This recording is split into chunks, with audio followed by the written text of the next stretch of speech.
David and Sheva lesson at Congregation Ner Tamid, where we are studying the interesting, fascinating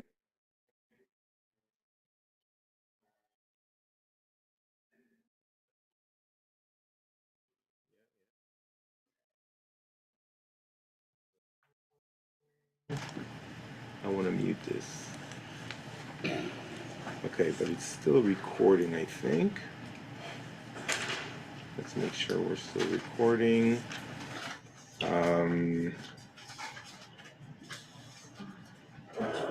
let's stop the share and do it again. But yes, we are recording. I apologize for this interruption. And here we are continuing.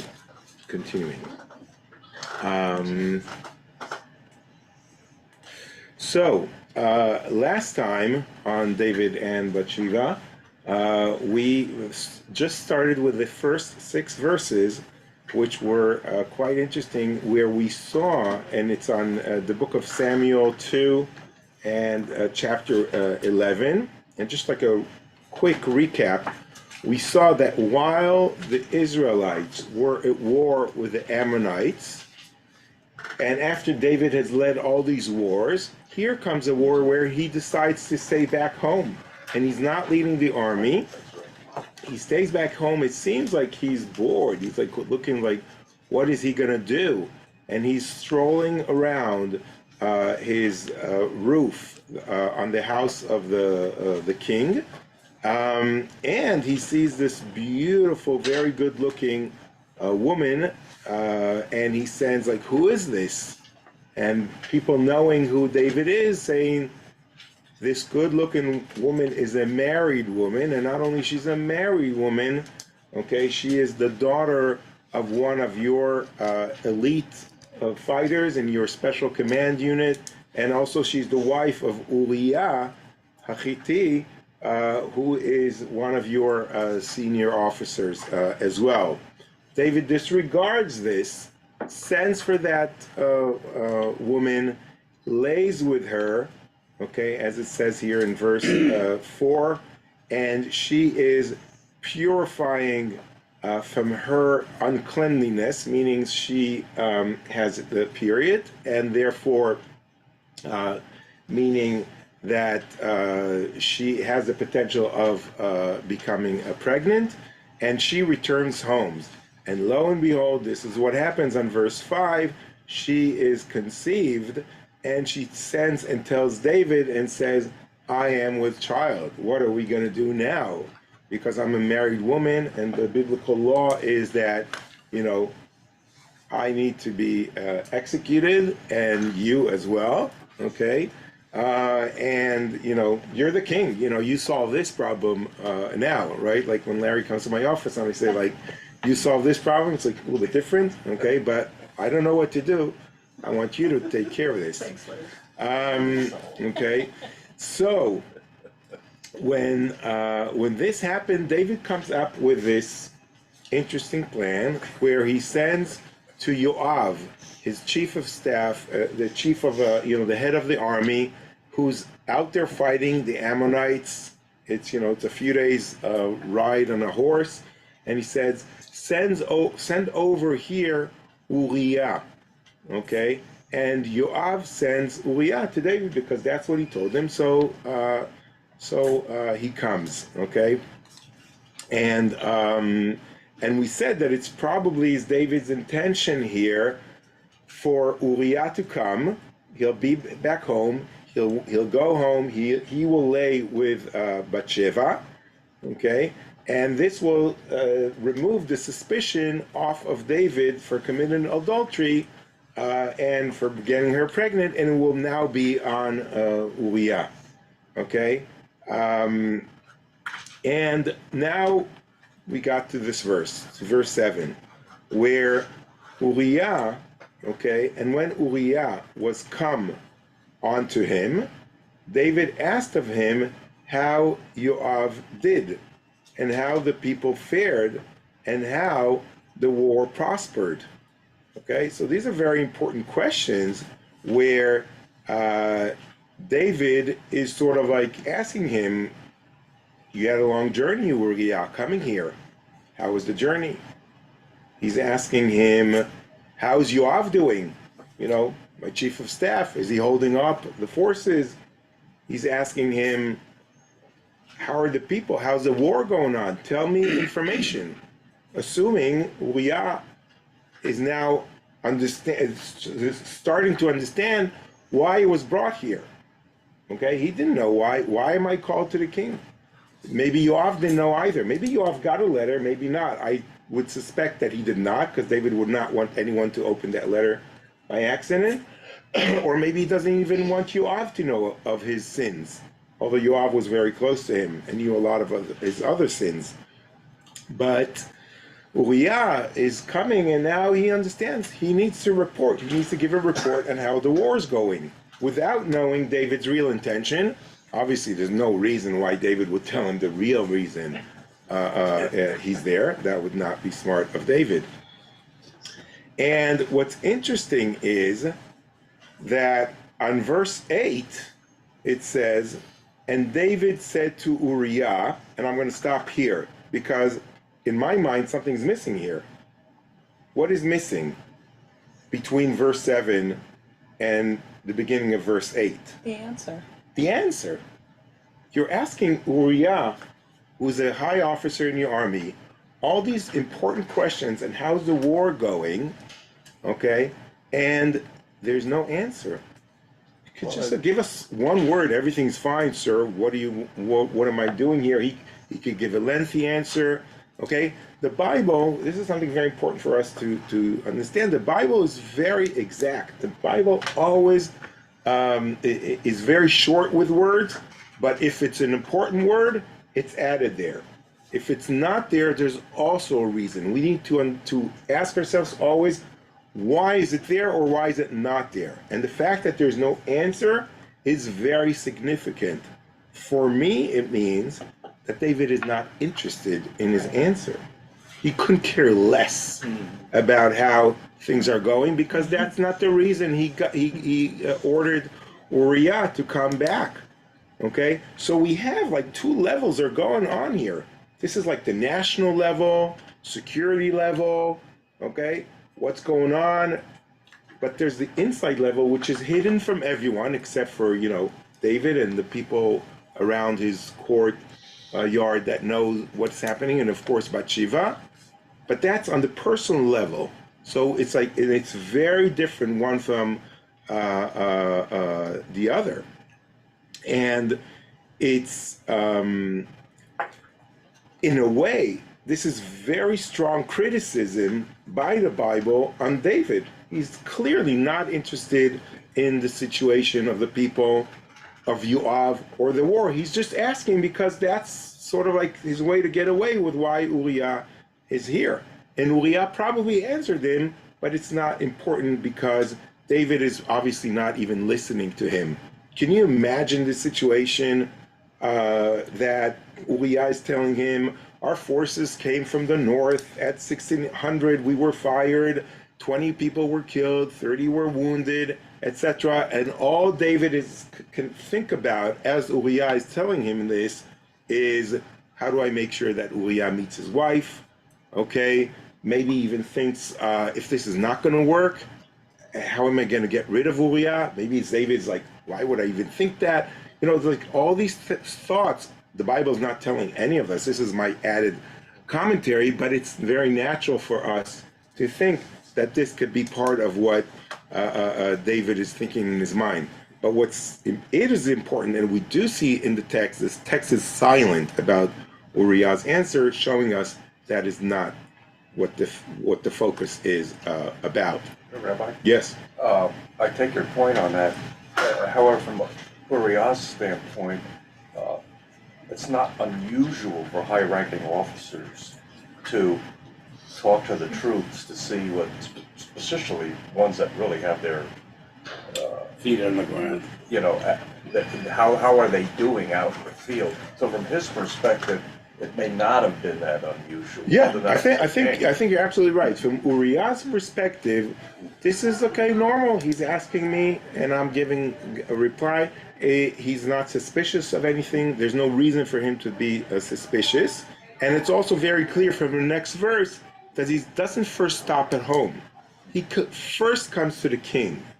Okay, he did not go home. This is a very, very important part in the text. That's why we need to be exact. It doesn't say Uriah arrived to Jerusalem, went to his home, brought laundry to his wife to do. Okay, like Israeli soldiers when they're 18. My mother could tell you like I would come with piles of laundry, and that's what a Jewish mother does in over the weekend on in Israel. Okay, he did not do that. He did not say, hello, Sheva, I have to go to the king. None of that. He first comes to the king. Yes, Peter? Is there any sniff of impropriety on the part of David throughout the Bible before this happened? No, nothing of any Nothing significance. shows of his Right. supposed. Well, there are some hints to different other stories with women. Okay, he has a very weak point with women. This is sort of like his addiction in a way, and there are some previous stories where he sort of like fails there, but not to the extent of this. This is definitely the magnitude of this sin. This is sinful. This is sinful in a way that, and this is only evolves even more now. Okay, and on verse 8, we continue, and David said to Uriah, go, after he finishes giving his report, obviously, go down to your house and wash thy feet. And Uriah departed out of the king's house, and there followed him a mess of food from the king. So now, okay, Uriah is not suspicious. Uriah probably finishes his report, okay, and the whole reason why he's coming is in what's David telling him now. Go to your house, okay, to eat, to wash your feet, do whatever you need to do with your wife, okay, have fun, okay, before you go back to the battlefield, okay. But that's really why David wanted him.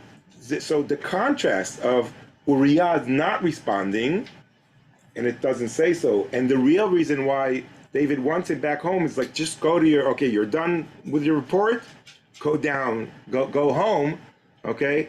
That is sort of like the contrast is so strong here. It's like screaming out in the text. So why does Uriah not want to go home? He's been away from his wife. I mean, it doesn't sound normal. Right. Well, but that's the next verse. We're not there yet. What is also interesting that he sends, that David sends. It says in the translation, there followed him a mess of food from the king. So the king is giving him a lot of goodies, okay, to take home with him for Bathsheba, so they could party and celebrate and hopefully have sex, and then the blame is off from David for doing it with his wife, and that's not happening, as we can see in verse 9. But Uriah slept at the door of the king's house with all the servants of his lord, and went not down to his house. Okay, and Uriah is going to answer your question. I don't have to answer that question, because he's going to say why he's not going back down home. But this is the problem with the translation, because in Hebrew it says Va'ishkav Uriah, okay, which is the correct translation, that he slept at the door, okay, but this is in contrast. Va'ishkav Uriah is in contrast with verse 4, where it says Va'ishkav Ima, David slept with Bathsheba. It's the same word, Va'ishkav. So it's very and in English it's and he lay with her. Lay with her, obviously in a sexual context, okay, as opposed to Uriah slept at the door. So that's, although it's the same word in Hebrew, it's two different meanings in the English. And it's interesting because the Bible is using the same verb of vaishkav, to lay with or to sleep with someone, okay, where actually here it's the opposite. So you lay in a sexual context and you go to sleep, you just go to sleep, but it's the same word in Hebrew, okay, to sort of like contrast that David slept with his wife. He did not go to sleep with his wife. He went to just to lay down, just to rest, and get a good night's sleep with his servants. Is there anything different in the Torah? They usually say he knew her. Is the Hebrew different in meaning? Yeah, but it's not here. Here it's not there, and we're going to see Uriah does not go home at all. Okay. Now, what's also interesting is that Uriah does not fulfill the instructions of the king. This is also needs to be noted. Uriah got an instruction from the king: go down to your house. He didn't just, sometimes we give a command to someone who's worked so hard. You are now on vacation. You cannot stay at work. You have to go back home and have time with your family. This is what they've, and in the army, this is a command.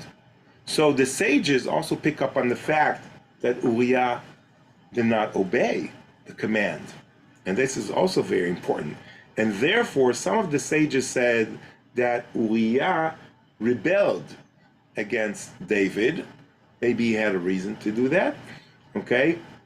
But it's very clear that Uriah is not honoring and not obeying the instructions of the king, especially when the king sends all this food with him and for his wife.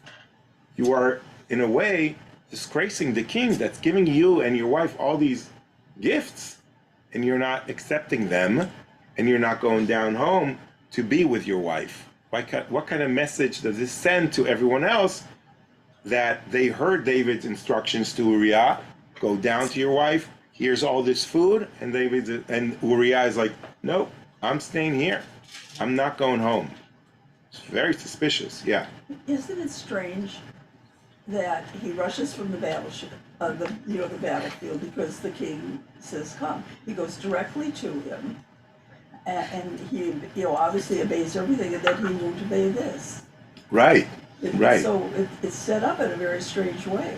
It's set up in a very strange way, and I'm starting to be a little bit suspicious that maybe as Uriah enters the city, that it's not just David texting Bathsheba, I want to see you tomorrow, and then David sends his slaves to bring her. So there are at least a handful of people in Jerusalem that have heard of what's going on here. And suddenly, a few days later, her husband shows at the gates. There's no way he's not getting stares by people, and he's like feeling something's going on. Maybe a friend of his is saying a word or something. Maybe something's going on. He's like, why am I called to the king? And maybe he's starting to put the pieces together, and he's sort of like not cooperating with the king's plan. He doesn't know. I don't think he knows that much. Okay, because no one's going to come out and tell him the truth. I don't think that would happen. That would be very uncautious by the person who would do that, and that would be disloyalty to the king. But I think maybe he's somewhat suspicious in a way. But it's also very clear, the context, that he's very loyal to the king, and we'll see that, and to the king and to the army and to Yoav. We're going to see that as well in just a second. So that was verse 9. And then on verse 10,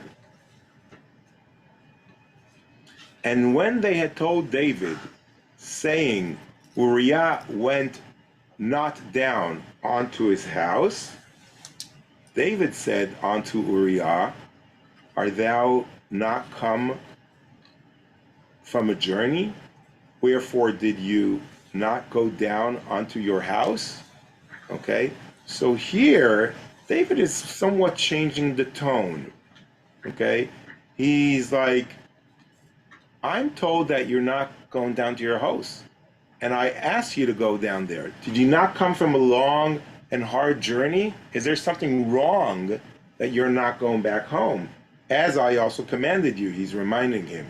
Okay, and here it also says, and people told David. Who are these people? Who's talking to David? So there are a lot of co-conspirators here in this story, helping David with his scheme. It sounds like the entire palace is sort of like cooperating behind Uriah's back.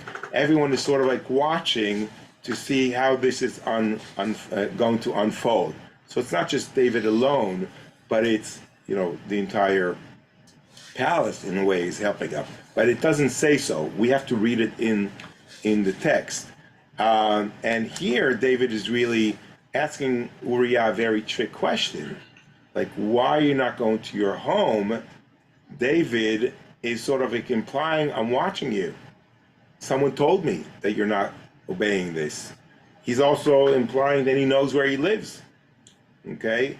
It implies also to the reason he brought him here. So if Uriah had any kind of suspicion, it might be stronger now. He's like, why is my king interested in my personal life? Why does a king care if I'm going home or not? This is becoming more and more suspicious in a way. And Uriah's answer is fascinating. And that's in verse 11. And Uriah said unto David, the ark and Israel and Judah abide in Booth, and my lord Joab, okay, he's the chief of staff, his commander, and the servants of my lord are encamped in the open field. Shall I then go into my house to eat and to drink and to lie with my wife? As thou live and as I so live, I will not do this thing. This is a very, very powerful speech by Uriah. This is the first time we actually hear him speak. His full report on how the army is doing is omitted. Okay, so this is when I told you the Bible chooses what to put in and not. It's like a play. It's like every word is exact and every word needs to be examined here. So Uriah's master speech, in many ways, okay, is like everyone is sitting in the abide by the booth, which means in Hebrew it's Sukkot, okay, like the holiday of Sukkot. Mm-hmm. So it's either they are all in booth camping out in war, or maybe it's a place that's called Sukkot, okay, which is in the area of Jordan, not far from Rabat Ammon. And then he says, my lord Yoav. When he says my lord Yoav, it's a little bit strange. His lord is David. David is really his overall commander. He, in a way, is disrespectful to David by saying my lord Yoav. He should be really saying, you, my lord David, you are my higher commander. You are my king. So we are more and more suspicious now of the fact that maybe Uriah is starting to be aware of what's going on, okay? And his tochecha, his sort of like answer to David is, I'm not going to do this. Everyone's at war. Unlike you, David, who stayed back home, okay, as opposed to you stayed back home. I and the soldiers and Judah and Israel, okay, and the entire camp and the ark, God's ark, is with us, fighting for us, while you stayed here in Jerusalem, okay. In this, he's not saying this, but we could add sleeping with my wife, okay, and this is what you're doing, I will not cooperate with this. Again, he's not saying this, but this is what we as readers want to bring into the text and sort of like shout to David, it's so immoral what you're doing. Okay, and Uriah is giving you the right answer in that sense. And what's even more interesting, he says, am I to lie with my wife? Like you did, okay? Why would he even bring that? This is where we're most suspicious that Uriah probably has some sense of what happened, because he knows that if he would lie with his wife, that will exempt David from his sin, and he's not willing to cooperate with that. And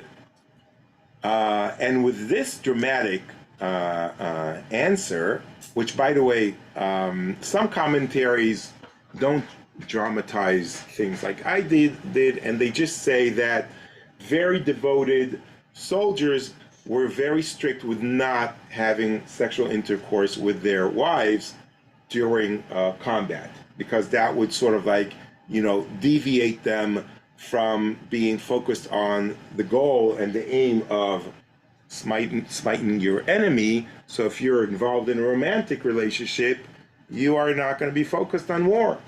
Okay, so they would like a singer before a show or something like that. It's like focus on what you need to do. And again, unlike David, which was very engaged in sexual activity, so Uriah is like, no, I'm here for this report to report on the war, and I have to go back to war because I want to focus on the war.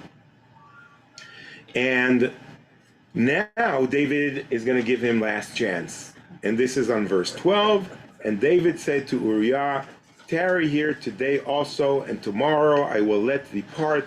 So Uriah abode in Jerusalem that day and the morrow. And when David had called him, he did eat and drink before him, and he made him drunk.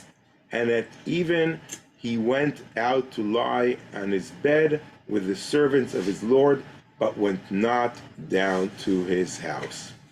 Okay, so second chance he got, okay, or maybe even third chance in a way, and he makes him drunk. He forces him to be drunk.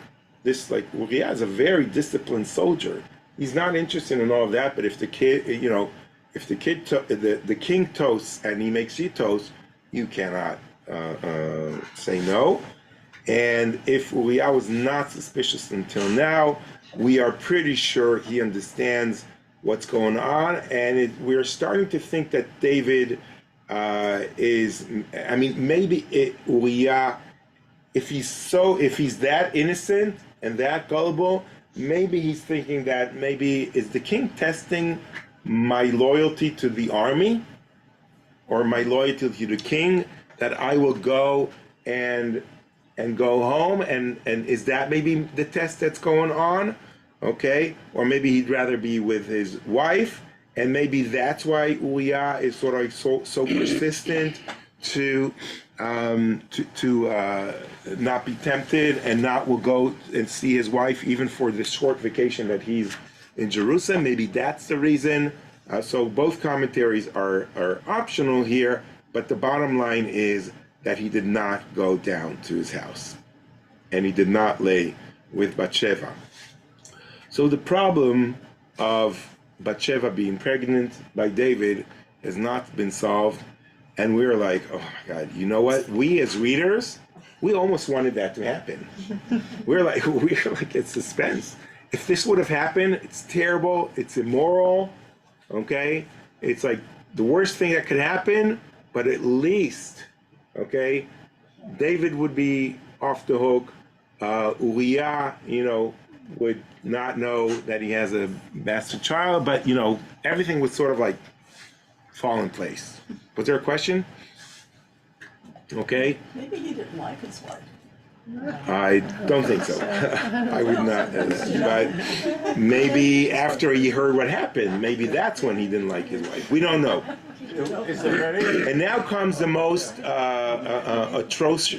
atrocious thing that we could ever think about, and it's done by the great King David the King David that, we pray for the restoration of his kingdom, the Messiah that comes off the offspring of the people of Israel, the Messiah that's going to redeem us from exile one day is from the house of David. And this is what David is doing on verse 14. And it came to pass in the morning that David, the morning after Uriah again did not go back home, and David learned about that David wrote a letter to the Yoav, and he sent it in the hands of Uriah. And if we, the readers, are interested in knowing what's in the letter, and we're the only ones that know what's in the letter, Uriah cannot know what's in the letter, and it's sealed, obviously, so he cannot know what's in the letter. And he wrote in the letter saying, set the Uriah in the forefront of the hottest battle, and retire from him, that he may be smitten and die. Okay, so we as readers are reading this. The Bible wants us to know this. The Bible wants us to be shocked, and obviously for no one else to know. And you could just imagine the surprise of Uriah when he hears about this. Now there are a few other parts that are missing here.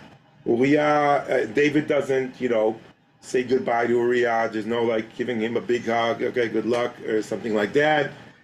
David does not report back to Sheva saying, listen, I tried this, it didn't work out. Okay, so there are other parts missing. The Bible doesn't care about these things. This is more like Hollywood stuff, like how do you extend a movie to be longer, okay? The Bible is focused on the real hardcore things, and the Bible is speeding up the story for us in that sense, okay? Isn't this a bit of a desperation move on the part of David? It's extremely desperate, and it's extremely immoral. There's no comment from Yoav about getting this here he is, he's the big commander and everything, and he gets this. Right, when we will learn about, that's a good question about Yoav and where is his morality here. Yoav is not the most moral person in the world. Yoav is the best army person David could ever ask for. He always follows David's rule. He always protects David. And sometimes when David makes mistakes, Yoav is there to save him. One day we'll learn the book of Samuel, and we'll see how Yoav has been loyal to David all along, except for the end where he switches camps for a certain reason, and if we ever get to that, we'll learn that. But here on verse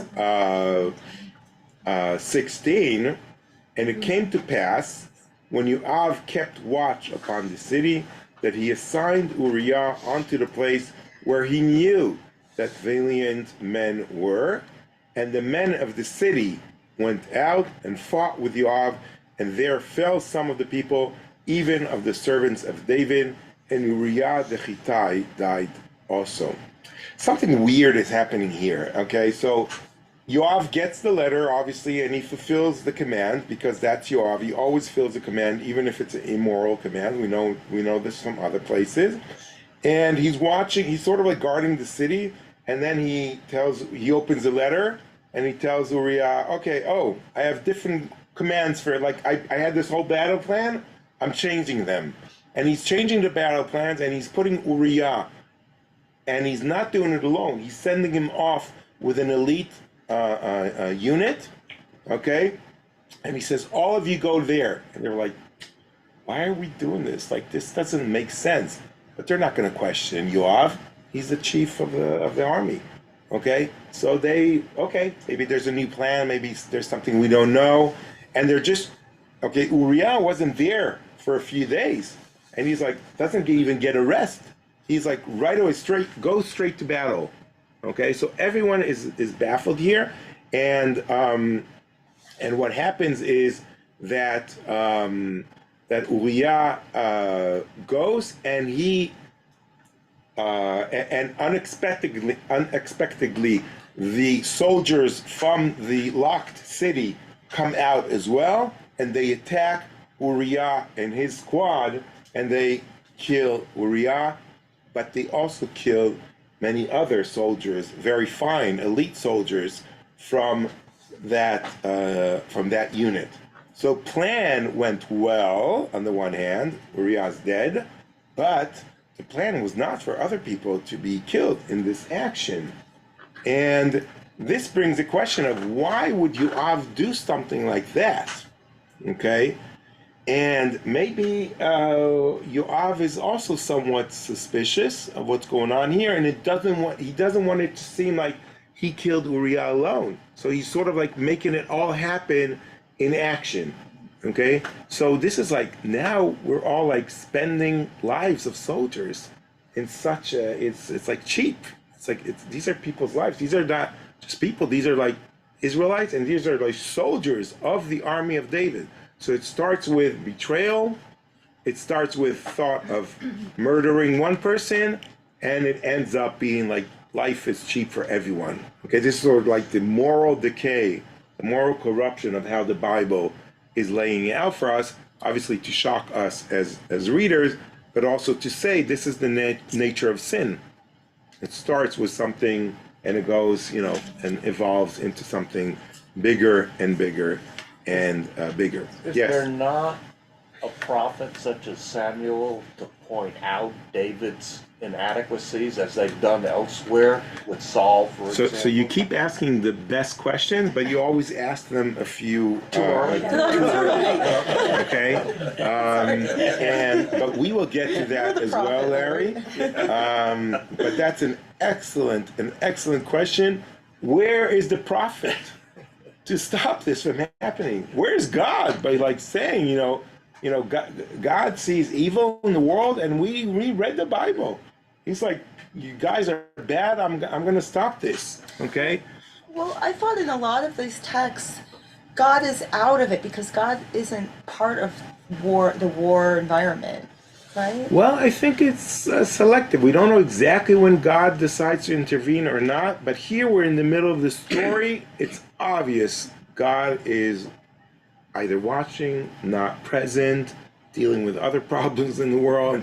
It's not really clear where it is, but the story is sort of like begging that question that Larry brought, and we're going to have an answer on that. We're going to have an answer on that very, very soon.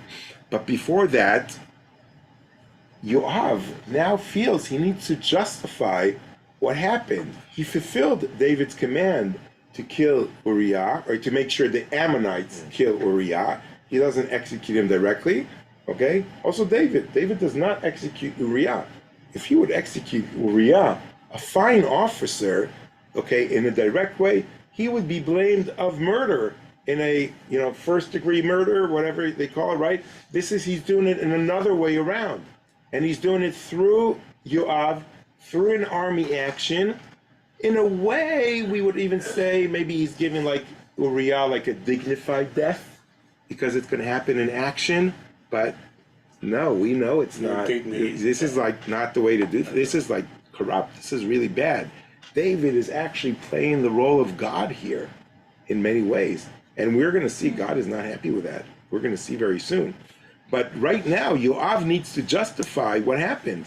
So on verse 18, then Yoav sent and told David all the things concerning the war, and he charged the messengers, saying, when thou hast made an end of telling all the things concerning the war unto the king, it shall be that in the king's wrath arise, and he say unto you, wherefore went ye so nigh unto the city to fight?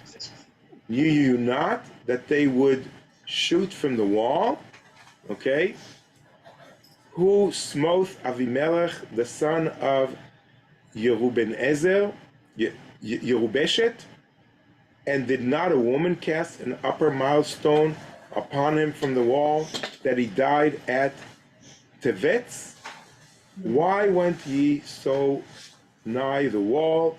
Then shall... Yeah? Can you not hear me? Why went ye so nigh the wall? Then shalt thou say, thy servant Uriah the Hittite is dead also. Okay? So the messenger went and came and told David all that Yoav had sent him for, and the message said unto David, the men prevailed against us and came out unto us into the field, and we were upon them even unto the entrance of the gate, and the shooters shot at thy servants from off the wall, and some of the king's servants are dead, and thy servant Uriah the Hittite is dead also. Then David said unto the messenger, thou shalt thou say unto Joab, let not this thing displease thee, for the sword devoureth in one manner or another. Make thy battle more strong against the city, and overthrow it, and encourage thou him. So we have here, I deliberately went through all these verses quickly, because basically Yoav is sending out this messenger to the king, and he's warning the messenger, when you tell him the story of all the soldiers that die, make sure to emphasize that Uriah is also dead, because David will be very upset that all his fine soldiers are dead. Okay? But this is the result of what you asked, King David. This is sort of like what Yoav is telling him in a hinted way, because the messenger cannot know that Yoav got a special letter saying execute Uriah. Okay, so so he tells him, okay, David's going to tell you why were all these soldiers killed. So tell him, yes, they were killed, but don't worry, main mission accomplished also, because Uriah is also dead. And apparently when David hears this, he also tells the messenger, you could calm down Uriah. When you go back, tell him, don't worry, I'm not upset with you about all the soldiers that die. Why? And this is so cynical, okay? He says, let not this thing displease you, for the sword devoureth in one manner and another. Okay? Sometimes people die in action. It happens. This is such a cynical response, because Uriah's death did not just happen, it was planned. And it was planned by David, the king, the person who's supposed to watch out for the army and protect the army and protect his soldiers. Okay, so if we have such a corrupt system, how could any soldier feel safe in wanting to go to war in such a situation? The personal affair of David and Bathsheba is growing now from this personal issue of how do we solve this to a magnitude national problem. The army is going to have mistrust. Everyone's going to mistrust. And this is before we even know where God is on all of this. Okay? We are seeing again like this moral decay and destruction in among the Israelites. What is the story though with Avimelech? Okay? This is a very interesting story that they are referring to in the book of Judges. Okay, the book of Judges, chapter 9. Avimelech is someone who attempted to be the king of Israel. Okay, before King Saul, before King David, there was one person who was a king for a very short time, and his name was Avimelech. And this is after Joshua brings the people of Israel into the land of Israel, and the Israelites are ruled by judges. One of them is Avimelech, and he declares himself king. And he, in Judges 9, okay, it says,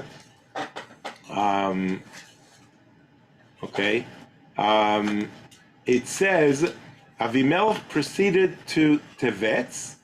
He encamped at Tevetz and occupied it. Okay, so Avimelech was fighting against different cities, and within the town was a fortified tower, and men and women took refuge there, including all the citizens of the town. They shut themselves in and went up on the roof of the tower. Okay, so we have a situation kind of like similar to the war with the Ammonites, where Yoav and his army are able to close upon the city of Rabat. Everyone is locked in the city, Okay, no one could leave.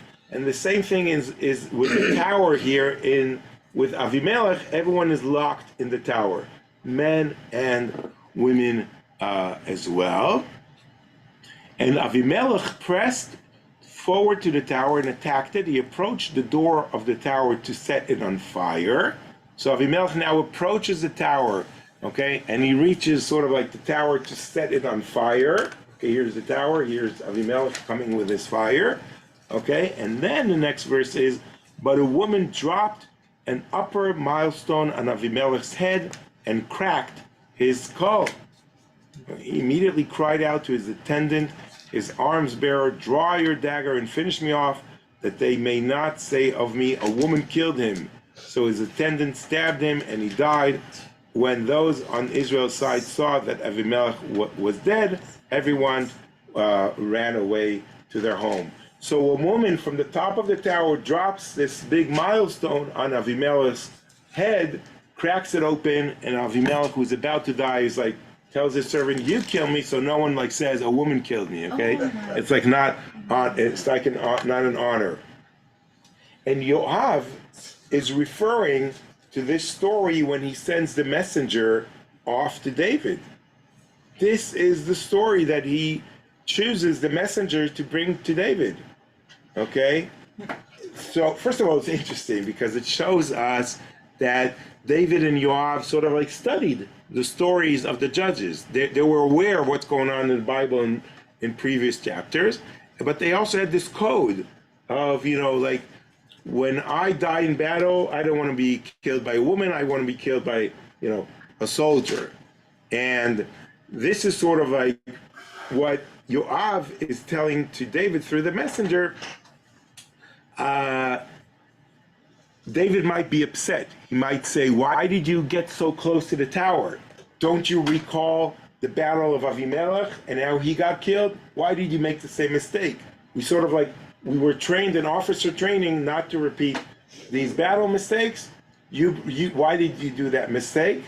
Okay, so then David is told by the messenger, yeah, but Uriah died as well. So that calms David. But the whole thing is here, and we're asking ourselves, why is this relevant? Why is this here in this story? It's like an interesting fact, but it's not important, especially if the Bible is so careful on every word they entered. And I think that the reason is that because Avimelech was killed by a woman, okay, and that was sort of his disgrace, because in the Bible to be killed by a woman in battle is not something honorable.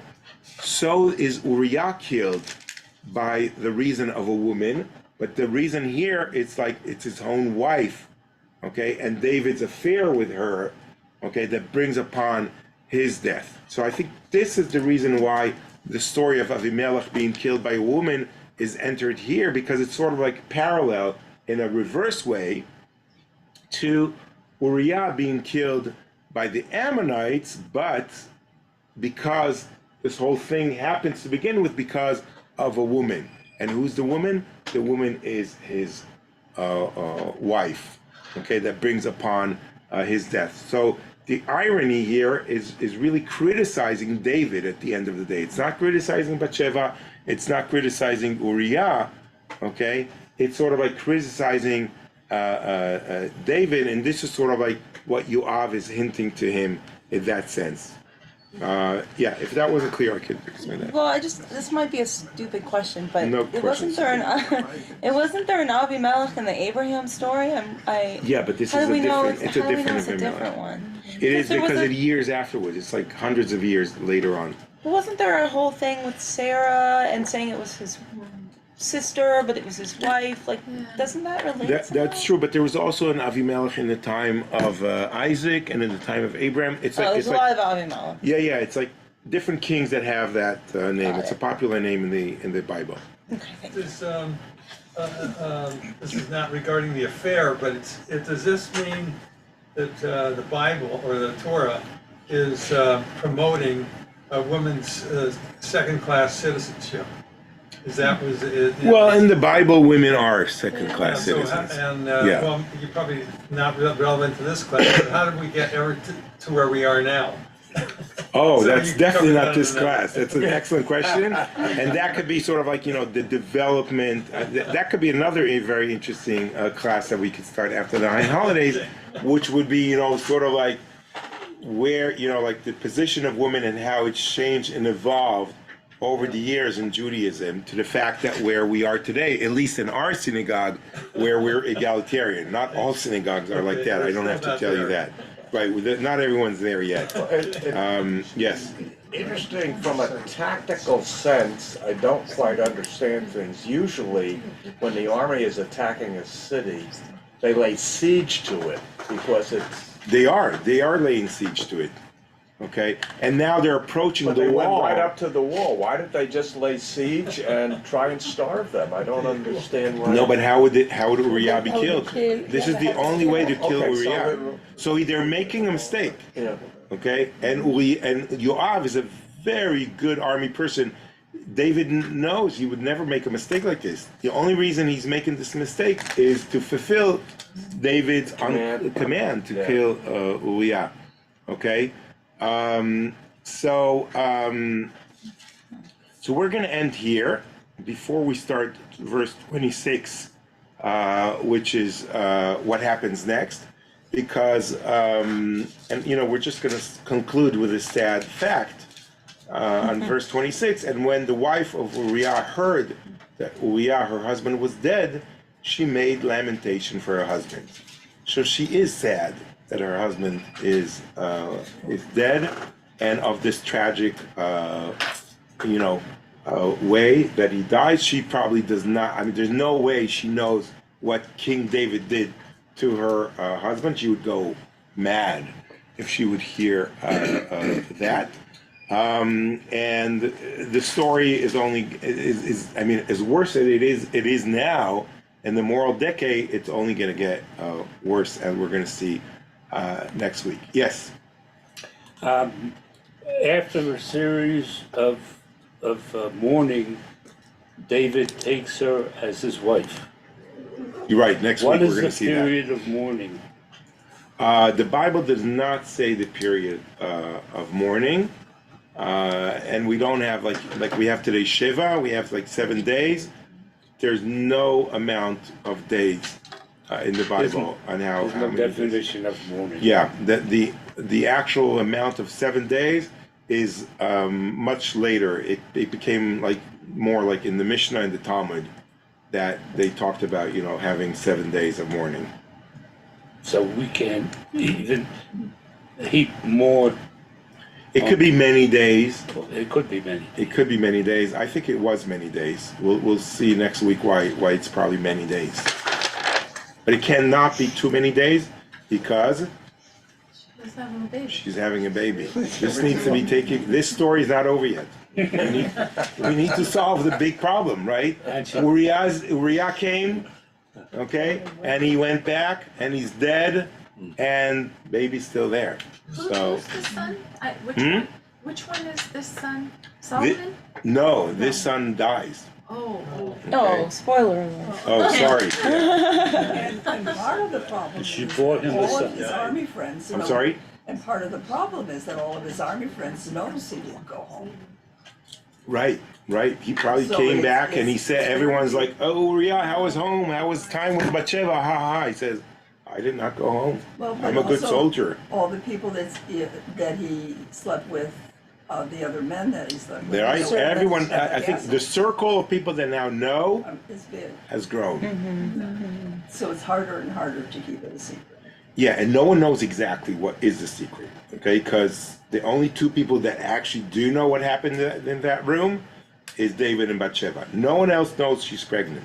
Only David knows she's pregnant. This is what I think. Okay, but everyone is suspicious. Everyone's talking. Everyone's seeing her coming in and out. Uriah is coming.